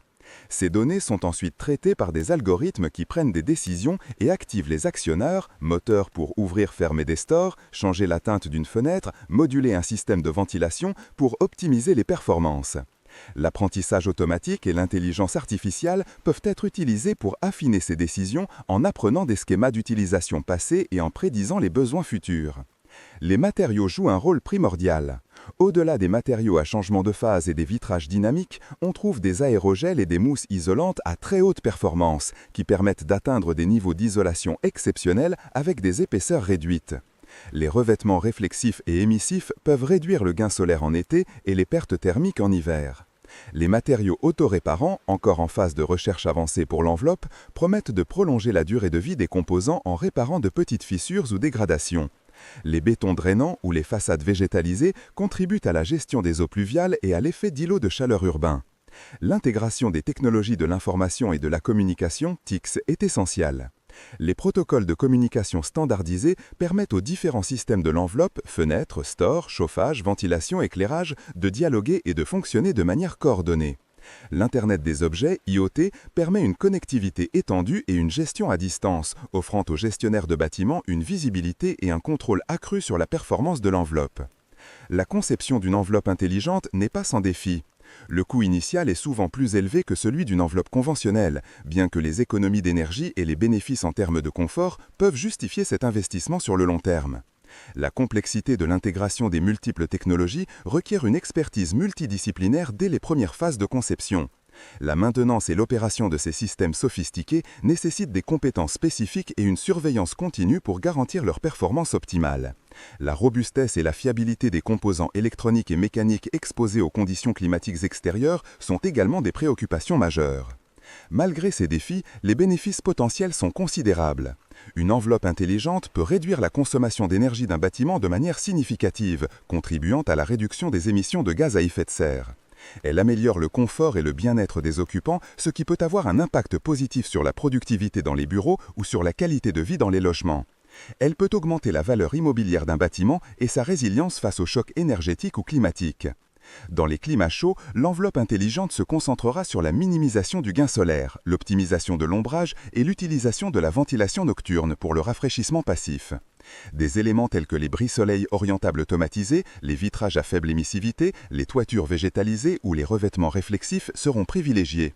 En revanche, dans les climats froids, l'accent sera mis sur l'isolation thermique maximale, la minimisation des ponts thermiques, la récupération de chaleur et l'optimisation des apports solaires passifs en hiver. Les murs capteurs ou les serres intégrées peuvent être des solutions pertinentes. L'évolution future de l'enveloppe intelligente verra probablement une intégration encore plus poussée de la fabrication additive pour créer des géométries complexes et des fonctionnalités multiples dans un seul élément de façade. L'utilisation de biomatériaux et de matériaux recyclés ou à faible impact environnemental sera également accentuée. L'intégration de la biodiversité par le biais de façades végétalisées ou de systèmes pour la faune urbaine deviendra plus courante, transformant l'enveloppe en un écosystème à part entière. En somme, l'enveloppe intelligente est bien plus qu'une simple superposition de technologies. C'est une philosophie de conception qui vise à créer des bâtiments réactifs, résilients, performants et en harmonie avec leur environnement, répondant aux défis complexes du XXIe siècle en matière d'énergie, confort et durabilité. Elle représente une étape cruciale vers la construction de bâtiments à énergie positive et à carbone zéro, où l'enveloppe ne consomme pas seulement de l'énergie, mais la produit, la gère et s'adapte, devenant un acteur central de la performance globale du bâti. Les systèmes pour conserver la chaleur. Une exploration détaillée des bâtiments passifs et à énergie zéro. L'architecture contemporaine et l'ingénierie du bâtiment ont convergé vers des solutions de plus en plus sophistiquées pour optimiser la consommation énergétique des structures. Au cœur de cette démarche se trouvent les concepts de bâtiments passifs et de bâtiments à énergie zéro, deux approches distinctes mais complémentaires visant à réduire drastiquement l'empreinte carbone et les coûts opérationnels associés au chauffage, à la climatisation et à l'éclairage. L'examen approfondi de ces principes révèle une synergie complexe de disciplines, allant de la science des matériaux à la météorologie, en passant par la thermodynamique et l'économie. Le bâtiment passif, en son essence, est un édifice conçu pour maintenir un confort thermique optimal avec un minimum d'apport énergétique externe. Son fonctionnement repose sur une exploitation intelligente des phénomènes physiques naturels, privilégiant la captation solaire passive, une isolation thermique exceptionnelle, une étanchéité à l'air rigoureuse et une ventilation mécanique contrôlée avec récupération de chaleur. Le concept fut formalisé en Allemagne dans les années 1990 par le Passive House Institute, qui établit des critères stricts pour sa certification. Un des piliers fondamentaux est la réduction drastique des déperditions thermiques.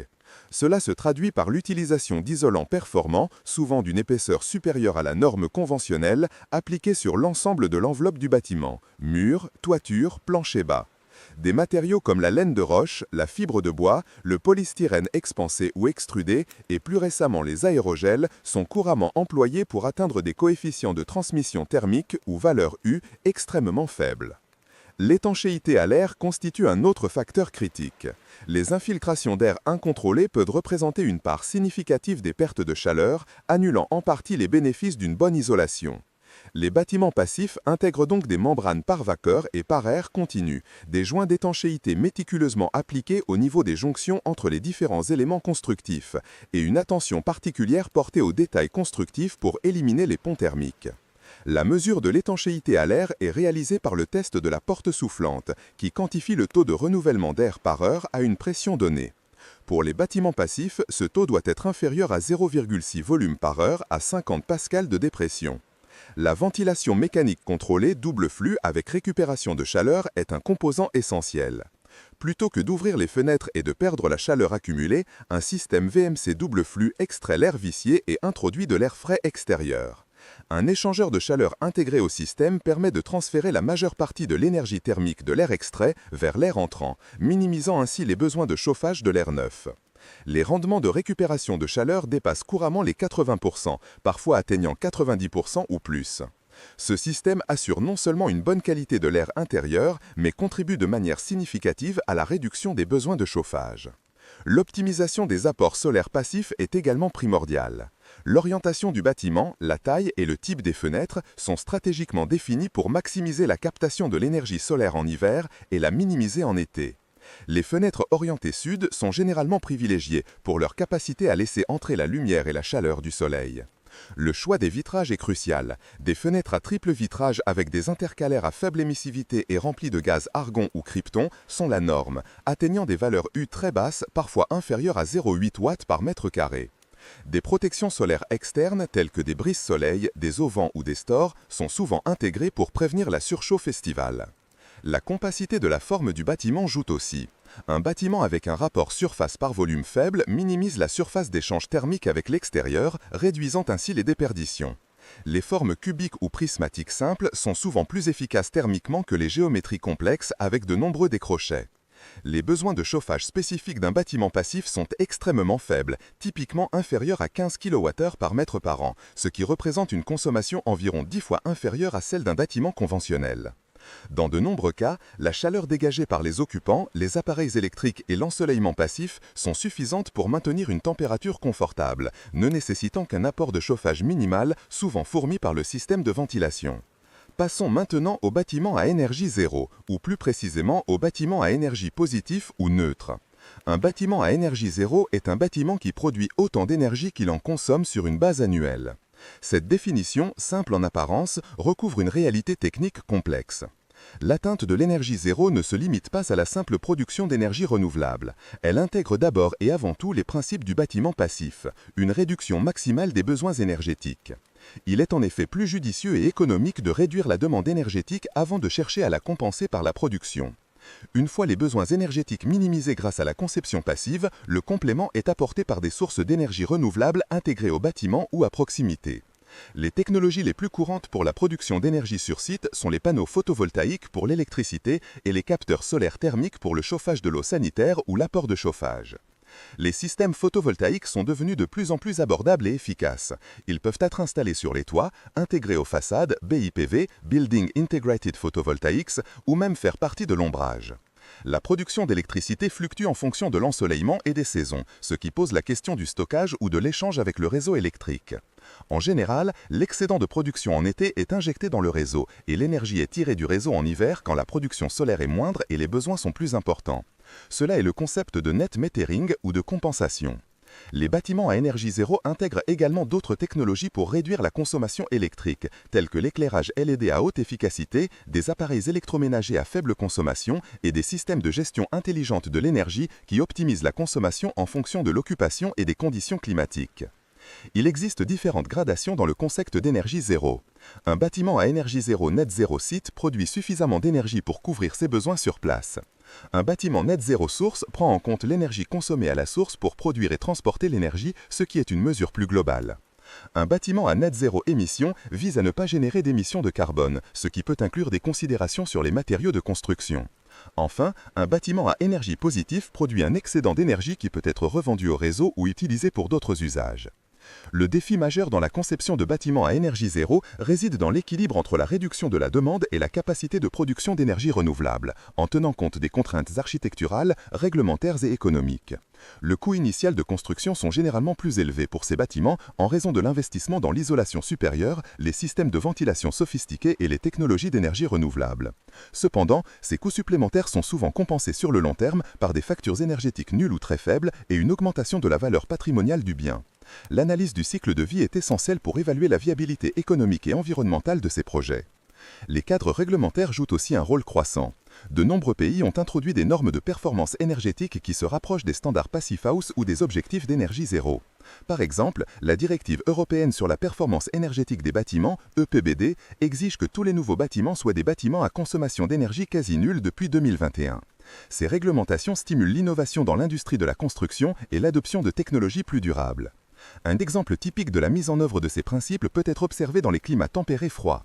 Un bâtiment passif dans une région comme l'Alsace, en France, ou l'Ontario au Canada, dépendra fortement d'une isolation très épaisse, de fenêtres à triple vitrage performantes et d'une VMC double flux à haut rendement pour minimiser les besoins de chauffage pendant les longs mois d'hiver.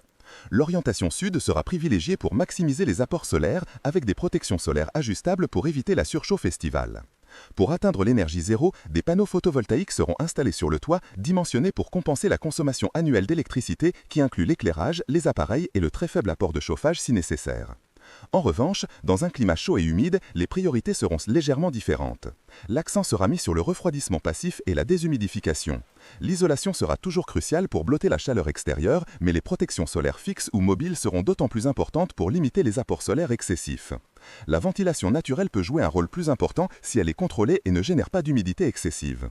La VMC avec récupération de chaleur pourrait être adaptée pour la récupération de froid ou la déshumidification. Les systèmes à énergie zéro dans ces climats pourraient incorporer des solutions de production d'électricité pour alimenter des systèmes de climatisation à haute efficacité. Les défis techniques incluent la gestion de l'humidité dans l'enveloppe du bâtiment pour éviter la condensation et les problèmes de moisissure, particulièrement dans les constructions très étanches. L'intégration harmonieuse des systèmes techniques tels que la VMC et les panneaux solaires avec l'architecture est également une considération esthétique et fonctionnelle. La formation des professionnels de la construction est essentielle pour garantir la qualité de l'exécution car les exigences de précision sont nettement supérieures à celles des constructions conventionnelles. Les considérations liées aux matériaux de construction vont au-delà de leur simple performance thermique. L'empreinte carbone des matériaux eux-mêmes, leur énergie grise, leur provenance et leur potentiel de recyclage sont des aspects de plus en plus pris en compte dans une approche holistique de la durabilité. L'utilisation de matériaux biosourcés ou recyclés, tels que la paille, la ouate de cellulose, le bois ou le béton recyclé, peuvent réduire l'impact environnemental global du bâtiment. En conclusion, les bâtiments passifs et à énergie zéro représentent des avancées significatives dans l'ingénierie du bâtiment durable. Ils sont le fruit d'une compréhension approfondie des principes physiques et d'une application rigoureuse de techniques de construction avancées. Leur adoption progressive est non seulement une réponse aux défis climatiques et énergétiques mondiaux, mais aussi une opportunité d'améliorer le confort et la qualité de vie des occupants tout en réduisant les coûts opérationnels à long terme. La transition vers ces modes de construction est un cheminement complexe mais nécessaire vers un environnement bâti plus résilient et respectueux des ressources. L'étude des systèmes destinés à conserver la chaleur représente un domaine fondamental de la physique et de l'ingénierie avec des implications profondes pour l'efficacité énergétique, le confort humain et la durabilité environnementale. L'humanité, depuis ses débuts, a cherché à maîtriser la chaleur, d'abord pour sa survie face aux rigueurs climatiques, puis pour optimiser ses processus industriels et réduire sa consommation énergétique. Cette quête a donné naissance à une multitude de techniques et de matériaux, chacun exploitant des principes thermiques distincts.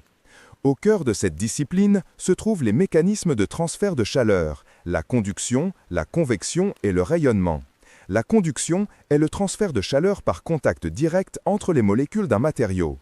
Elle est prédominante dans les solides. Les matériaux présentant une faible conductivité thermique sont qualifiés d'isolants. L'air, par exemple, est un excellent isolant en raison de sa faible densité et de la distance relativement importante entre ces molécules, ce qui limite les collisions et donc le transfert d'énergie cinétique. La laine minérale, les mousses isolantes ou encore le vide sont des exemples de matériaux et de structures exploitant ce principe. La convection, quant à elle, implique le transfert de chaleur par le mouvement de fluide, qu'il soit liquide ou gazeux. Une masse de fluide chauffé devient moins dense et monte, tandis qu'une masse plus froide et plus dense descend, créant ainsi des courants. Ce phénomène est essentiel dans la conception des systèmes de chauffage et de ventilation. Les doubles vitrages, par exemple, piagent une couche d'air ou de gaz inerte entre deux parois de verre, réduisant ainsi les transferts de chaleur par conduction et convection. Le gaz argon ou krypton, plus dense que l'air, est parfois utilisé pour ses propriétés isolantes supérieures, limitant davantage les mouvements convectifs internes. Enfin, le rayonnement thermique est le transfert d'énergie sous forme d'ondes électromagnétiques. Tous les corps émettent et absorbent de l'énergie rayonnante en fonction de leur température et de leurs propriétés de surface. Les surfaces claires et polies réfléchissent davantage le rayonnement, tandis que les surfaces sombres et mates l'absorbent. C'est pourquoi les couvertures de survie sont argentées et réfléchissantes afin de limiter les pertes de chaleur par rayonnement. Les enduits réfléchissants et les films à faible émissivité utilisés dans le bâtiment visent à bloquer une partie significative du rayonnement infrarouge, contribuant ainsi à l'isolation thermique. L'optimisation des systèmes de conservation de la chaleur passe souvent par une approche multicouche, combinant ces différents principes. Dans une habitation moderne, l'isolation des murs, des toits et des planchers est primordiale. Les murs creux peuvent être remplis de laine de roche, de polystyrène expansé ou de billes de verre, créant des milliers de petites poches d'air immobiles qui entravent la conduction et la convection. Les toitures végétalisées, au-delà de leurs avantages écologiques, offrent une couche isolante naturelle qui régule la température intérieure, réduisant les besoins en chauffage en hiver et en climatisation en été. Les matériaux à changement de phase, ou MCP, représentent une avancée significative dans la gestion thermique. Ces matériaux ont la capacité d'absorber ou de libérer de grandes quantités de chaleur latente lorsqu'ils changent d'état, par exemple en passant du solide au liquide. Intégrés dans les parois des bâtiments, ils peuvent stocker l'excès de chaleur solaire pendant la journée et la restituer la nuit, ou inversement, lissant ainsi les fluctuations de température et réduisant la consommation énergétique des systèmes de chauffage et de refroidissement. Les cires de paraffine, les sels hydratés et les acides gras sont des exemples de MCP couramment étudiés pour ces applications. Au-delà des bâtiments, les systèmes de conservation de la chaleur sont cruciaux dans l'industrie. Les échangeurs de chaleur à récupération sont des dispositifs qui transfèrent la chaleur d'un fluide chaud à un fluide froid sans mélange direct, permettant de récupérer une part significative de l'énergie qui serait autrement perdue. Dans les centrales électriques, les systèmes de cogénération produisent simultanément de l'électricité et de la chaleur utile, améliorant considérablement l'efficacité globale par rapport à la production séparée. La chaleur résiduelle est alors valorisée pour le chauffage urbain ou des processus industriels. Les pertes thermiques dans les réseaux de distribution de chaleur représentent un défi majeur. L'isolation des tuyaux est essentielle pour minimiser ces pertes. Des matériaux comme la mousse de polyuréthane ou la laine de verre sont couramment utilisés pour envelopper les conduits transportant des fluides chauds, garantissant que la chaleur arrive à destination avec une déperdition minimale. La conception de ces réseaux doit également prendre en compte les distances de transport, les diamètres des tuyaux et les débits afin d'optimiser le compromis entre les coûts d'installation et les pertes énergétiques. Dans le secteur des transports, la conservation de la chaleur est également un sujet d'intérêt. Les moteurs à combustion interne génèrent une quantité considérable de chaleur qui est souvent dissipée sous forme de chaleur perdue. Des recherches sont menées sur la récupération de cette chaleur via des systèmes thermoélectriques qui convertissent directement la chaleur en électricité ou via des systèmes de suralimentation par turbine qui utilisent les gaz d'échappement pour entraîner un compresseur et augmenter la puissance du moteur. Ces technologies visent à améliorer l'efficacité énergétique des véhicules et à réduire leur consommation de carburant. Les réservoirs de stockage thermique sont des composants essentiels des systèmes solaires thermiques et des réseaux de chauffage urbain. Ils permettent de stocker la chaleur produite lorsque la demande est basse et de la restituer lorsque la demande est élevée. L'eau est un fluide de stockage thermique très répandu en raison de sa capacité thermique massique élevée et de son faible coût. Par contre, des fluides à plus haute température, tels que les sels fondus, sont utilisés dans les centrales solaires à concentration pour stocker la chaleur à des températures permettant une production d'électricité continue, même en l'absence de soleil direct. L'isolation sous vide, bien que plus coûteuse, offre les performances isolantes les plus élevées. Elle est utilisée dans des applications où l'espace est limité et où une isolation maximale est requise, comme dans les réfrigérateurs portables haute performance, certains systèmes de stockage cryogénique ou des panneaux isolants minces pour la rénovation de bâtiments. L'absence de matière dans le vide élimine presque entièrement les transferts de chaleur par conduction et convection, ne laissant que le rayonnement comme principal mécanisme de perte thermique qui peut être minimisé par des revêtements réfléchissants. L'analyse du cycle de vie des matériaux isolants est également un aspect crucial. Il ne s'agit pas seulement de leur performance thermique, mais aussi de l'énergie grise nécessaire à leur production, de leur impact environnemental lors de leur fabrication, de leur installation et de leur fin de vie. Les matériaux biosourcés tels que la paille, la ouate de cellulose, le chanvre ou le liage gagnent en popularité. Ils présentent l'avantage de séquestrer du carbone pendant leur croissance, de nécessiter moins d'énergie pour leur production et d'être recyclables ou biodégradables. Cependant, leurs performances peuvent varier et leur mise en œuvre nécessite des compétences spécifiques. La conception passive est une stratégie qui cherche à minimiser les besoins en chauffage et en refroidissement par la conception architecturale du bâtiment. L'orientation des ouvertures pour maximiser l'apport solaire en hiver et le minimiser en été, l'utilisation de masses thermiques pour stocker la chaleur, la ventilation naturelle et les protections solaires sont tout autant d'éléments de la conception passive. Un bâtiment bien conçu, intégrant ces principes, peut réduire considérablement sa consommation d'énergie indépendamment des systèmes de chauffage ou de climatisation actifs. L'évolution des normes et réglementations thermiques joue un rôle moteur dans l'amélioration des performances énergétiques des bâtiments. Les exigences en matière d'isolation sont de plus en plus strictes, poussant à l'innovation dans les matériaux et les techniques de construction. Les certifications énergétiques, comme les étiquettes énergie, informent les occupants potentiels et encouragent les propriétaires à investir dans l'amélioration thermique de leurs biens. La recherche continue explore de nouvelles frontières. Les aérogels, des matériaux ultra légers et poreux, affichent des propriétés isolantes exceptionnelles, parfois meilleures que celles du vide, grâce à leur structure nanoporeuse qui entrave la conduction et la convection. Les super-isolants à base de nanomatériaux promettent des performances encore plus élevées avec des épaisseurs réduites, ce qui pourrait révolutionner l'isolation dans les bâtiments existants où l'espace est contraint. Dans le domaine de l'électronique, la gestion thermique des composants est devenue un enjeu majeur. Les puces électroniques, toujours plus puissantes, génèrent une chaleur qu'il faut dissiper efficacement pour éviter la surchauffe et garantir leur bon fonctionnement. Les caloducs, les chambres à vapeur et les matériaux à haute conductivité thermique, comme le diamant ou le nitrure de bore, sont utilisés pour extraire la chaleur des composants et la dissiper vers l'environnement extérieur. L'intégration des systèmes de conservation de la chaleur dans une approche globale de gestion énergétique est fondamentale. Cela inclut non seulement l'isolation et le stockage, mais aussi l'optimisation des systèmes de chauffage et de refroidissement eux-mêmes, l'utilisation de sources énergie renouvelables et le contrôle intelligent de l'énergie. Les systèmes de gestion technique du bâtiment, ou GTB, permettent de superviser et de réguler l'ensemble des équipements d'un bâtiment, optimisant les consommations énergétiques en fonction des besoins réels et des conditions extérieures. La compréhension approfondie des phénomènes thermiques et l'application rigoureuse de ces principes sont essentielles pour progresser vers une utilisation plus rationnelle de l'énergie. Chaque amélioration, même minime, dans la conservation de la chaleur contribue à des économies d'énergie significatives à l'échelle individuelle et collective. La lutte contre le gaspillage énergétique est un impératif économique et environnemental.